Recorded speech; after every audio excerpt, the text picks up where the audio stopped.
Welcome back to Taiwan Outlook. Our guest today is the chairman of the Grand Hotel, Christian Tsung. We've been talking about the experience of Grand Hotel in this very competitive tourism industry. But let's look at the hotel industry in general in Taiwan. Do you think that the hotel industry in Taiwan is competitive enough vis-a-vis other hotel industries in Asia? Yes, at least we try really hard because the location, we are right at two major continents. You know, it's a very nice hub, and we have very high world quality, high tech industry. People have to come here to buy and exchange. We have conventions, and at that time, usually every single hotel is fully booked, and we have variety of climate because Taiwan forever the beautiful island Formosa, and you can go mountain hiking, you can go diving in southern Taiwan, and it have valleys, it have you know, it has everything. And it's just like Taiwan's people, a variety of people. Even the new immigrants, the wives of the Taiwanese men from different countries, they made Taiwan a very, very versatile, very lively place. And I think our people's warmth and our weather's variety and our national sceneries, and even myself, on the weekends, I go to Danshui to join the fresh seafood and go to Left Bank in Taipei County to look at the whales and the Hualien and you know, Taidong. And I belong to the mountain hiking club of National Taiwan University. It's 50 years of history, 40-some years. Our club people came from around the world to join the nature part of Taiwan. That's right. So our service level is very, very advanced. You know, before 9/11, the tourist market is mostly taken by European and North America. However, due to 9/11 and the world changed, the Southeast Asia, the Asian Pacific region had gained the most number of tourists. And in this region, during the last 10 years, 1995 to 2005, the growth is around 88%. And I see it's still growing because people come here to shop, to buy, and you know, the night market. Even myself, if I have a time, I go to night market. You get a fresh food at a good price. You get fresh, you know, Taiwan-made shoes, clothes, and even the high tech, you know, everything at a very good price. So I think in the long run, I think we still very competitive. We have combination of both. Now, for certain countries, they give you the most beautiful sceneries. However, if you want to find a bathroom, you really have to use an umbrella. And for certain countries, they are very advanced. But every city you go, they look the same. The same, you know, McDonald's, you know, whatever. But Taiwan is Taiwan. Taiwan is very unique. I think it's a God-blessing island, and it's political advancement. It's high tech. It's freedom, and it's so we gain a lot of. We call it 自由行. And you do it on your own, tourists lately. That's right.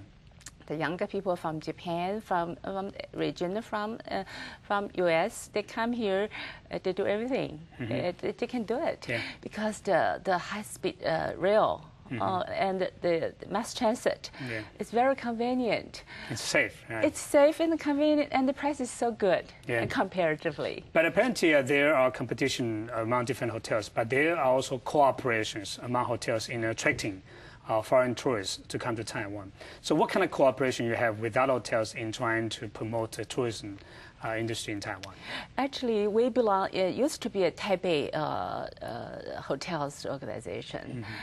Now, because we are preparing for the open up of the China market, we have reorganized it to Taiwan. Increase the whole whole Taiwan province. So every city and every county within the island are invited to. Right now we have 89 and 92 is still growing members, and we meet every month. And we see what needs to be done. We do it together, and the legislation-wise, we tell our lobby for certain lobby, bills. Actually, for the betterment of this industry and for the better life of Taiwan people. And actually, I think if you want me to tell you that the highest growth of our client is Taiwanese. Not really. Because you'd be surprised to see a lot of people from southern Taiwan have never been to Taipei and never been to Grand. But it's kind of weird for some people. In the past, they say that it's more, it's much cheaper to go abroad to have tourism than stay in Taiwan. But it looks the reverse right now. What happened? Yes and no, depends on the season. You'd be surprised, in December and in August, usually it's high season for everywhere in North America and Europe. But in Taiwan, it's opposite. And because the weather, because the school is over, and the parents want to go see their children overseas, because a lot of Taiwanese go study overseas and come back, including myself. So our high and low are not the same. Yes, during the high season, if you want to go to a certain part of Northeast Asia, hey, you pay 3 times more. That's right. So it depends on the season. If you're a good shopper, yes, in the low season, yes, Taiwan is much better pricing. So be a good shopper, get on the internet and see, compare the price. And yes, December and August, please come to Grand.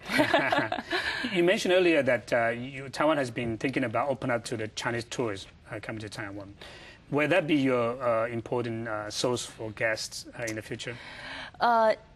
I wouldn't say yes, but I only have so much room left. Okay, yes, yes, we welcome them with open arms. However, the discussion is mostly down to their part. The bottom line is. I'm me. I'm a free Taiwan. So if you want to trade something better for whatever, I think people have concerns. But yes, we are prepared. All hoteliers in the associations are prepared. The more hotels are built. And so, yes, we're ready. Yeah, but in addition to the cooperation with other hotels in Taiwan, you may be cooperating with other industries as well in order to promote Taiwan's tourism. For instance, the so-called conference tourism, because that has become a very important market all over the world. Have you been cooperating with other organizations, industries, in order to promote Taiwan's tourism in general? Oh, definitely. You most have to, because a hotel alone cannot survive in today's market. It's very competitive. It's very global. Yes, we had vertical cooperation and horizontal cooperation as well. We worked with China Airlines. We put our state banquet shift prepared food on their first class.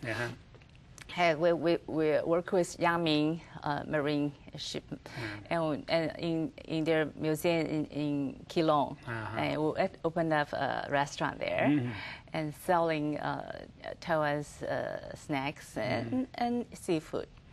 So and also we work with, even though this is very beginning, work with different hospitals. Because a lot of people come to Taiwan not only to visit, to shop, and to see around, and they do cosmetic and do regular, very for certain like even clinic chain, whatever.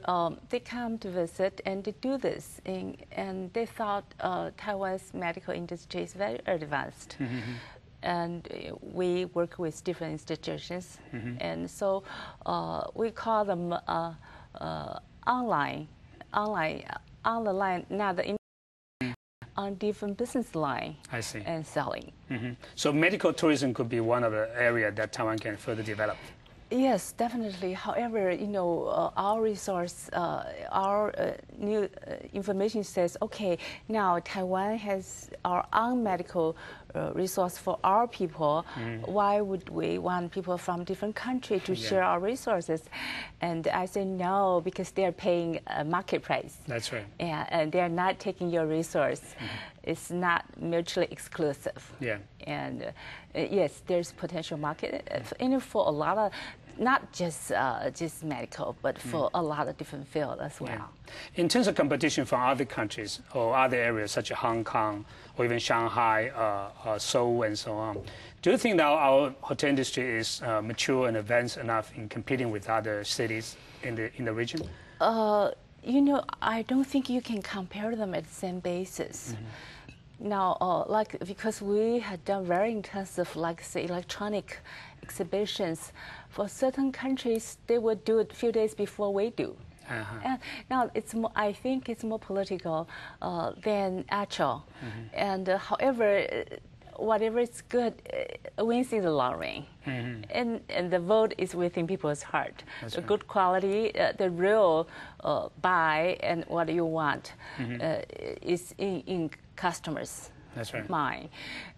We are competitive enough to retain our market, to keep our growth. And our government had done tremendous work on this part as well. And if you see F4 thing for Taiwan, if you see Tsung is doing advertisement for China Airlines. That's right. And our characters, our talents are not comparable. And I think our wisdom, our high added value part is forever there. You can copy one time, but you cannot copy forever. So you have to be unique in order to be competitive in the market. Yes, and this is Taiwanese, very innovative. If you do this, I do something even nicer, more delicate, more service-oriented. In this industry, the knowledge, the experience, the delicacy, the elegance is very important. It takes time to train people. But on the other hand, we are hoping to have more new blood to enter the business. For instance, in the terms of hotel industry, we are hoping that there could be more young people to enter into this industry. Are you having some sort of human shortage or enough human supply in terms of hotel industry? Yes and no. For the major conventions, like even for the state banquet, you know how many people we need? Few hundred. Just to service, because at the major conventions, everybody needs to serve at the same time. There are a group of world leaders all showing up at the same time. So at that occasion, yes, there's a shortage because every hotel is looking for part-time workers. And so we get resources from the government, from the second timer. They retire, they come back to the market. I see. And we train them. We keep a bank, a pool bank, part-time PT. Yes, PT is very much needed. And however, for the newly graduate, it's very competitive. That's right. Because you need experience, and you need somebody to start you with. We are the one. We train and we work with all different kind of universities. They have hotel management, they have tourism training specialty. We work with them, we train them when the students are still young. Are you also sending the young people abroad to receive a better training? Yes. Right now, more in Japan, to work with, and some to join the shows in mainland China. I see. But how about receiving interns or students now still studying to your hotel to train them? Oh, we are doing it. We're still the number one in the whole industry. We got the word from government. Thank you. And then they, of course, they to a certain degree, they don't want to abuse your resource, and they give you a certain kind of reward. Our reward is number one in the industry. How about the young people's attitude in doing this kind of service industry? Because there is a perception that our young people don't like to serve other people, But do you think that's the case? Not everyone. There are certain ones they are lazier. However, there are a lot industrial ones, like the old timers, like we do. They work very hard because it's very detail oriented. Yeah. You know, even hair, even the color of your stocking, we have very, very rigid SOPs, and we train them. You know, we say if you're not that sensitive to yourself, you won't be sensitive to customers' need. That's right. And so, yes, there are a lot of young people. They like this industry. They think it's glamorous. I have waiting lines on applications. Good. As we know that the hotel industry cannot survive alone without the overall tourism industry in Taiwan. So when we come back, we'll talk about what are the comparative advantages that Taiwan's tourism market enjoys and how can we further advance and modernize our tourism infrastructures. So stay with us. We'll be right back.